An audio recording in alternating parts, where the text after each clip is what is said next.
Whoa, class, it is way too loud in here. Guys, listen, I understand we had Halloween over the weekend. All right, maybe we had a little bit too much sugar. You know, we're still hyped up from all the festivities, trick-or-treating, all the fun things. But guys, we cannot forget how to act. We can't come back from a holiday weekend and just forget the roles. You know? Guys, we're young adults. Show me that you guys can handle these things. You know? I shouldn't have to come back from Halloween weekend and, we're acting like wild animals. We forget how to act. We forget that we forget the level that we need to be at. Because you guys are way up here, all right? So I understand there's a little bit of grace because, you guys had a lot of sugar. Mason, I'm looking at you. But guys, we're back in school. We need to kick it back into gear, all right? Halloween's over, all right? We need to forget about that, and we need to move on. We need to lock it in.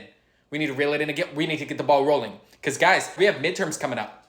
We have a quiz next week, Just because we had Halloween doesn't mean that school isn't, still in session. You know what I mean? So we need to bring it down here. We need to collect our attitudes. We need to collect our behavior. We need to get back on track, all right? We can't forget how to act just because we had a Halloween weekend. We can't forget the rules.